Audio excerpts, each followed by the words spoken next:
பார்க்கிறோம். இயேசுவானவர் சிலுவையில்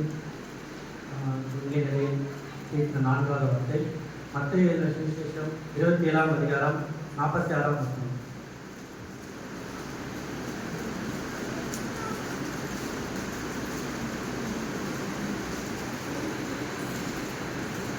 ஒன்பதாம் மணி நேரத்தில் இயேசு ஏலி ஏலி லாமா சகப்தானி என்று மிகுந்த சத்தமிட்டு கூப்பிட்டார். அதற்கு என் தேவனே ஏன் என்னை கைவிட்டு என்று அர்த்தமாம். ஒரு சேவை கணிக்க முடியும். அவையானவரை அப்பா இந்த வார்த்தையை பேசுகிறாங்க. அப்படி பேசுகிற நீங்கள் இல்லை இதாவது அவையான முடிந்து பேசுகிற வார்த்தைகளை நீங்கள் பேசுவீங்க. பேச வருவதையும் கற்ற அரசியல் பண்ணி பேசுகிற வார்த்தையாக நடத்த நான் சொல்லியிருக்கேன். ஒருவர் வாசனை வாசிங்க.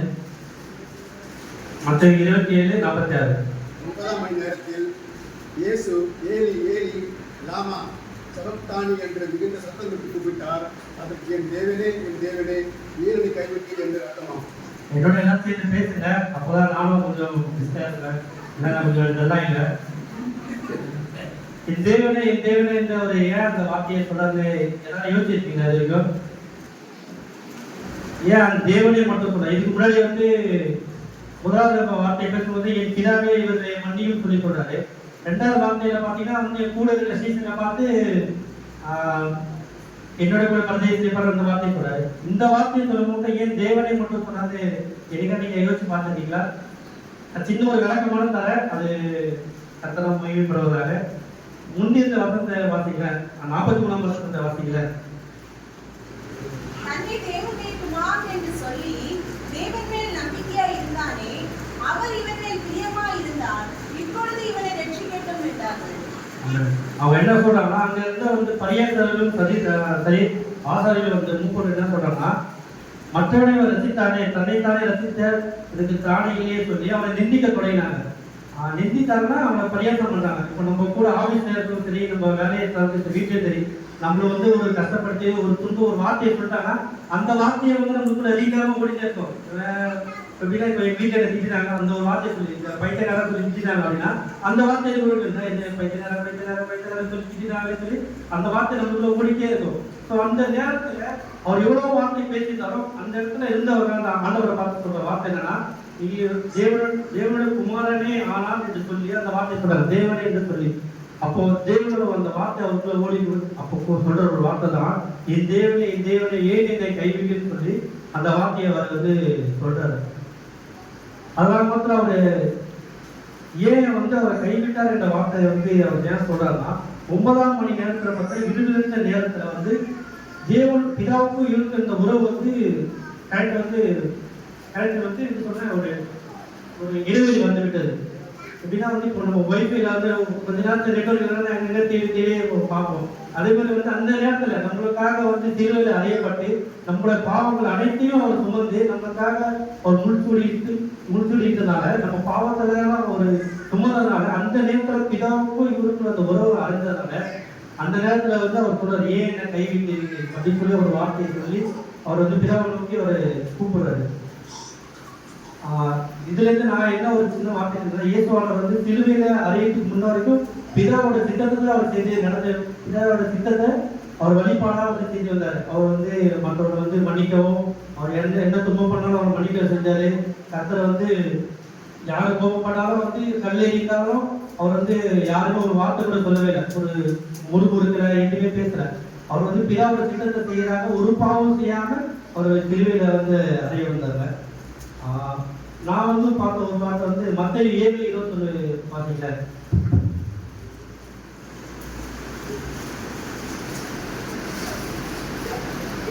பரலோகத்தில் இருக்கிற என் பிதாவின் சித்தத்தின்படி செய்தவனே பரலோக ராஜ்யத்தில் பிரவேசிப்பானே அல்லாமல் என்னை நோக்கி கர்த்தாவே கர்த்தாவே என்று சொல்லுகிறவன் அதில் பிரவேசிப்பதில்லை. அது என்ன சொல்றாங்கன்னா, பரலோக ராஜ்யத்தில் பிரவேசிக்கிறதுனா அந்த ஒரு பாவம் செய்யாம இருக்கணும், எந்த ஒரு யாருக்கும் துன்பம் செய்யாம எதுவுமே செய்யாம இருந்தா அப்படி செஞ்சாலும் சரி அந்த நேரத்துல கர்த்தாவே நீ கூட்டாலும் நான் ஏற்றுக்கொள்ள மாட்டேன், இன்னொன்று என்ன நட்டு சேர்த்துக்கொள்ள மாட்டேன் அந்த வார்த்தையை சொல்லி அவரே எக்ஸாம்பிள் நிக்கிறாரு. எப்படின்னா தேவனே ஏன் இந்த கைவிட்டு சொல்லி அந்த இடத்துல கூப்பிடுறாரு. ஆனாலும் பிதா அவர் விடல. சிலுவையில் அவர் அறிந்தவரும் திருப்பம் வந்து 3ஆம் நாள் உயிர்த்தெழுந்து ஜீவனோடு வந்தார். அந்த வார்த்தை எனக்கு பேசப்பட்டது. அதுக்கு உதாரணமாக தேவன் இயேசுவே வந்து அந்த வார்த்தை வசனத்துக்கும் உதாரணமாக இருந்தது. அப்புறம் வந்து நம்ம வந்து கர்த்தருடைய ஊழியத்தை அவர் வந்து விடாமல் பற்றி கொண்டு செஞ்சதுனால அவர் வந்து துன்பப்பட்டாரு, வேதனைப்பட்டாரு, எல்லா கஷ்டத்தையும் அவர் அறிந்திருந்தார். ஆனாலும் வந்து அவருக்கு ஒரு சோதனைக்காரன் வந்து ஒரு வார்த்தையை சொல்றார். என்ன அப்படின்னா மத்திய 4 மத்திய 4ஆம் அதிகாரம் 6ஆம் வசனத்தை வாசிக்கிறேன். அவர் என்ன அந்த பிசாசுக்கே தெரிஞ்சிருக்கு, நீ யாரு தேவனுடைய குமாரன் அப்படின்னு சொல்லி அவர் வந்து அவர் 40 நாள் உபவாசித்து ஜெபிக்கிறாரு. அந்த நேரத்துல வந்து அவர் வந்து உபவாசம் ரொம்ப பசிக்கும். அந்த நேரத்துல வந்து பிசாசாக சொல்றான், நீ தேவனுடைய குமாரன் காலை குதியும், இந்த கல்லை வந்து அப்பமாக மாற்றி சொல்லி அவனை சோதிக்கையை வஞ்சிக்கிறான். நம்ம கட்டோடைய நம்ம ஊழியத்தை நம்ம எந்த ஒரு துன்பத்திலும் சரி, எந்த ஒரு நேரத்தில் இருந்து ஒரு உபவாசத்து ஜெபிக்கும் போது கத்தரான நம்பக்கூடிய இருப்பார் என்று நான் விசுவாசிக்கிறேன். நீங்களும் விசுவாசிக்கணும். கைவிடப்பட்ட நிலைமையில அவர் சொன்ன வார்த்தை வந்து நம்ம பழைய ஏற்பாட்டில் பார்த்தோம்னா வந்து யோசேப்பு எடுத்துக்கலாம். யோசேப்பு வந்து அவங்க சகோதரர்கள் கூட இருந்து அவர் கைவிடப்பட்ட நிலைமையில வந்து அவர் குறிப்பிடப்பட்டார்கள். ஆனாலும் தேவன் அவனோடு இருந்து பிற்காலத்துல ராஜாவாக உயர்த்தின அந்த வசனம் நம்ம வாசிக்கிறோம். அதுக்கு உதாரணம் ஆதியாகமம் 41ஆம் அதிகாரம் 46ஆம் வசனத்தை வாசிக்கிறோம். என்னன்னா யோசேப்போடு வந்து தேவன் இருந்து ராஜாவாக உயர்த்தார் என்று நம்ம வாசிக்கிறோம். மோசையை நீங்க வாழ்க்கையை எடுத்துக்கொண்டீங்கன்னா அவன் மோசை வந்து வனாந்தரத்தில் துரத்தப்பட்டான். அவன் உற்றாக யாருமே அவர் கூட இல்லாமல் எல்லாரும் துரத்தப்பட்ட நிலைமையும் கர்த்தர் மோசையை தெரிந்து கொண்டார். மோசையை தெரிந்து கொண்டு அவரை இஸ்ரவேல் ஜனங்களுக்கு வழிநடத்த கர்த்தர் அவனுக்கு அதிகாரத்தை கொடுத்தார்.